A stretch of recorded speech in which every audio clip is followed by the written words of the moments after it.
Hey, this is Matthew Ricks, and today on the Music Business Newsletter, we got an email from an artist who's losing money with every release, and he wants to know what is he doing wrong. But before we dive into that email, if you have a question on the music industry that you'd like for me to answer, go to MatthewRicks.com, click submit your question, give me as many details as possible, and we will answer it here on the channel.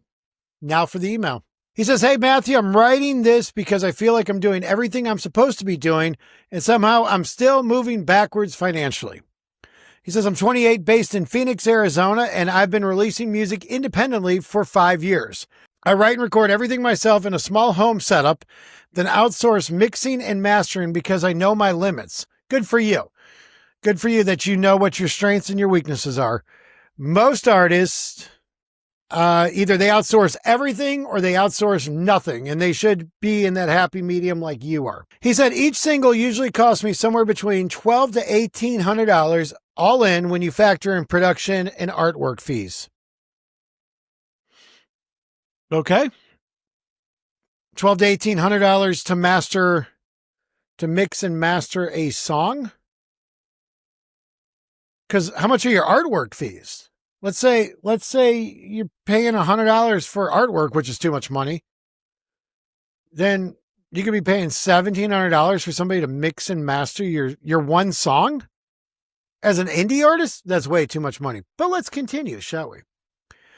He says, I release about one song every 6 to 8 weeks. He says, I try to stay consistent, post content around each release, and push people to Spotify and Apple Music.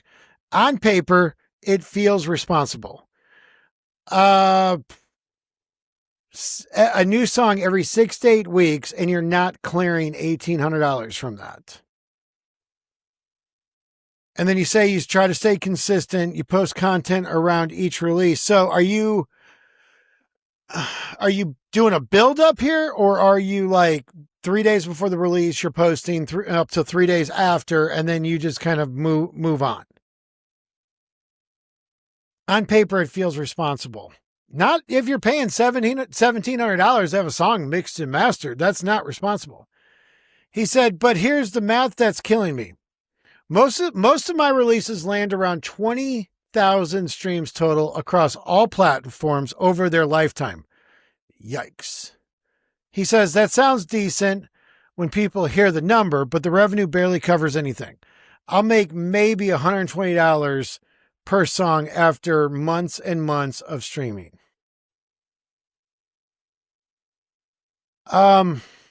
Yeah, you can't be okay, so here's the thing. Your cap right now is 20,000 streams. You don't tell me what your monthly listeners are, but you got to get that number up. If every 6 to 8 weeks you're releasing a new song that you're doing everything yourself besides mixing and mastering, you're sending the same song to the same mixer and master for $1,700, because I'm giving you $100 for your artwork, which is I think way too much if that's what you're paying. And you're getting 20,000 streams. You don't say, but did you ever have a song that hit 30,000 or 40,000 or 50,000? Like, did you have one that broke out? And while it was climbing the mountain, you just like, well, it's time to release another song. It's called the illusion of action. I got to be doing something here. He says, meanwhile, I'm paying rent. I'm paying for software subscriptions. I'm paying for visuals and promos. I'm paying for gas to play shows that pay $100 to $150. Okay. So you don't say if you have another job. You would have to have another job if every 6 to 8 weeks you're making $120 from that song. Now, you also don't tell us how many songs you got. You could have 300 songs out there and each song is making you $120, which isn't life-changing money, but it is better than what you're saying right here. How much gas are you, like, where are you driving for shows that pay $100 to $150 that you got to include gas money? I mean, if it's 15 minutes down the road, that's okay. You would use that much gas to go to the movie. Okay. He says, I'm not reckless with money. I track everything, and that's part of the problem. The numbers don't lie. I'm investing far more than I'm getting back. You're an artist. You're an up-and-coming artist, and this is what happens. The problem is I don't know where you're coming up with this. I need to release a new song every 6 to 8 weeks. Because honestly, as a new artist, you don't give us any numbers besides your financials. But as a new artist, throwing something out every 6 to 8 weeks that you're paying $12 to $1,800 per song, that's just a lot. Because you're not letting a song marinate in the algorithm. You're not letting a song kind of see what takes off, what people are gravitating towards. 20,000 streams per song is not bad. But if this is your only means of financial income, which you don't say, but it sounds like it is, but then you're paying rent. So you're not paying rent on $120 every 8 weeks. I don't know. You're paying for visuals and promo. You don't say what the visuals or promo are. You shouldn't be paying for that. You say I'm not reckless with money, but you are paying $1,800 for mix and mastering a song. He says, what messes with my head is that people keep telling me I'm doing well because they see the 20,000 number. So when they go to your Spotify and they see that you got 20,000 plays on a song, that's a big number. I mean, we released the Matrix Minute back in September, and within a month it did like 49,000 streams or something. And a typical Matrix Minute for us is it hits 100,000, then we release a new one. Except for this year, where we're releasing one every Monday. And I tell people, I'm like, this one bombed. It did 49,000 streams. And everyone's like, how can you say it bombed? It had, almost 50,000 streams. And I'm like, yeah, but that's not a good number for us. A typical Matrix Minute over a year, one track will usually do about 250,000 plays, which thank you, by the way, for everybody who listens to the Matrix Minute on Spotify and Apple Music and everything. But they look at that 20,000 number mark and they think that you've made it. They think that you're being greedy. I think that if you have a song doing 20,000 plays, you got to ride it out longer than 6 to 8 weeks. You got to see what happens, because I think you're probably putting too much music out. And then if you are hitting up Instagram, which you don't give us Instagram numbers, it's just like becomes white noise. It's just like, oh yeah, Bob's releasing another song. He said, other artists compliment my work. Friends say they are proud. And I even get messages from strangers saying my songs help them through something. I mean, look, that last line about getting emails from strangers about how your song impacted them. I know you can't take that to the bank, but that is an awesome feeling. He says that part feels real. The financial part doesn't. He says, I don't want to be rich. I just want to feel like I'm setting money on. He says, I just don't want to feel like I'm setting money on fire to prove I'm serious. The illusion of action right there. You're putting out music every 6 to 8 weeks so you can prove that you're doing something, that you're serious about your music. Meanwhile, you're flooding the market and you're just kicking stuff out there and you're not really giving any time for fans to find their favorite song, discover other stuff, because there's a song the algorithm might start picking up and then you're going to throw something else out there. He says, so here's where I'm stuck. Do I keep releasing at this pace and accept the losses as the cost of building? I think you need to figure out why you're spending $1,800 to mix master a song and have artwork. That number should be cut in half. I know you're not going, you shouldn't be going to, some hot shot in LA or New York. You can find some guy you're in Phoenix. That's a pretty good market. You can find some dude who's got a good air, who's up and coming for a couple $100.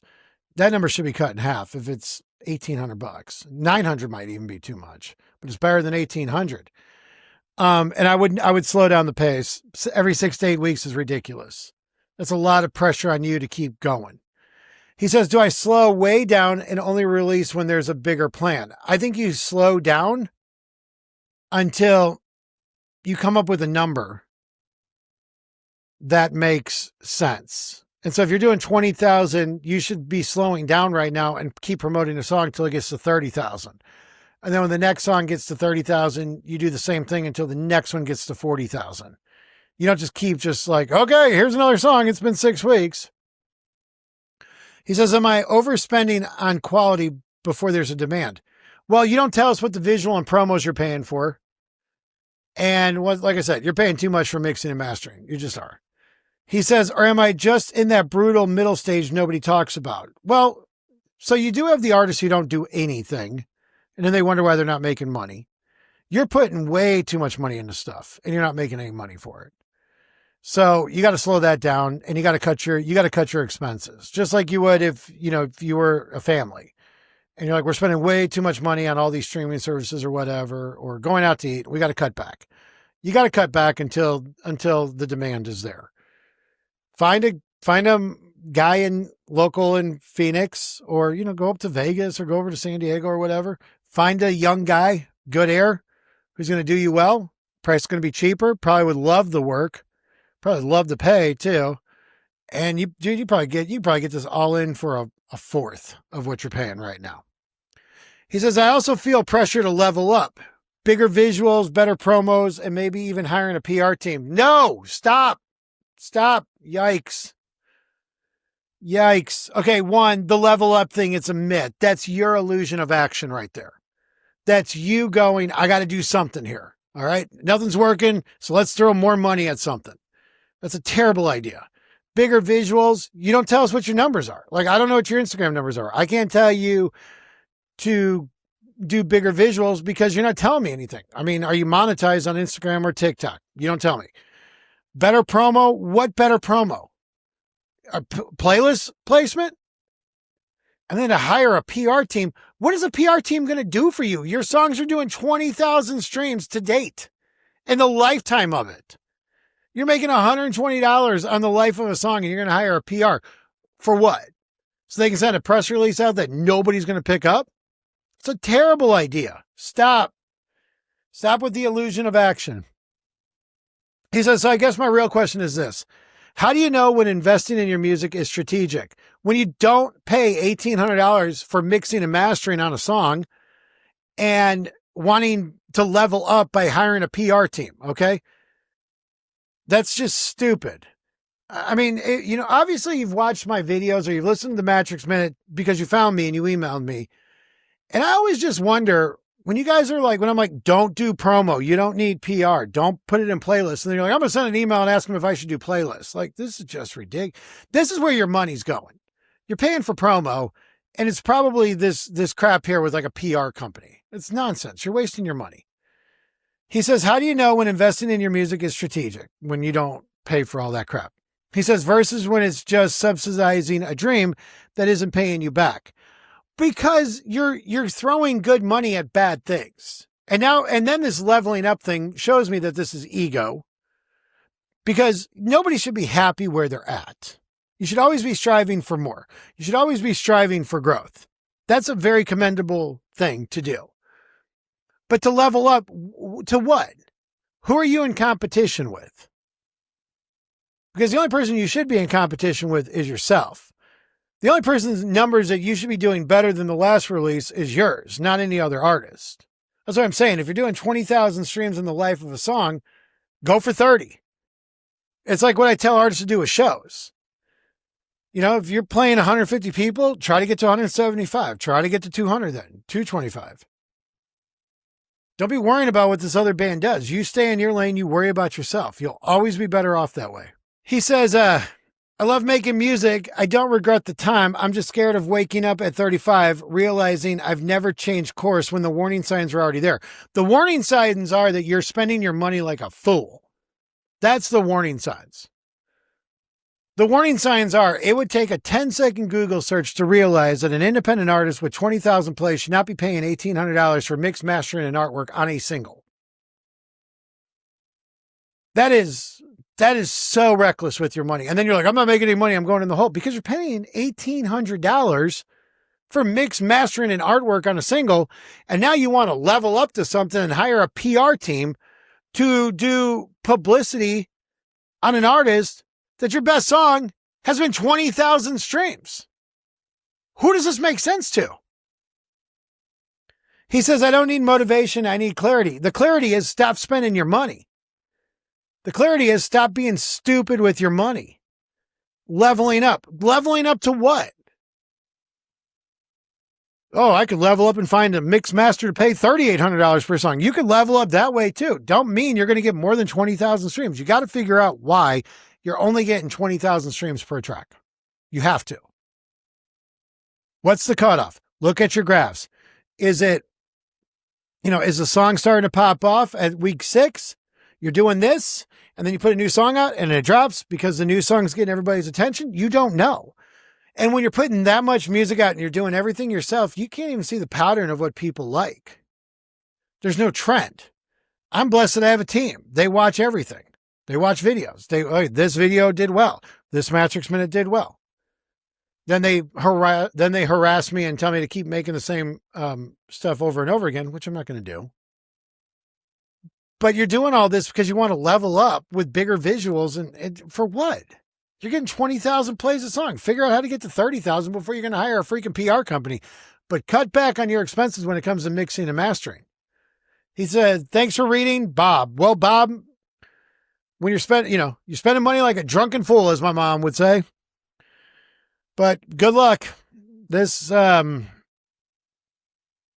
a blatant ego, but there's a lot of ego here. And it's causing you to spend a lot of money doing the illusion of action, because if you have any downtime and you don't want to do the little work, you don't want to post, so you want to hire somebody to do it, hoping that it gets you to the front line quicker. And it doesn't work that way. Nothing in life does. But thanks for the email. If you have a question on the music industry that you'd like my help with, go to MatthewRicks.com, click submit your question, give me as many details as possible. I am Matthew Ricks, and until next time, I will talk to you later.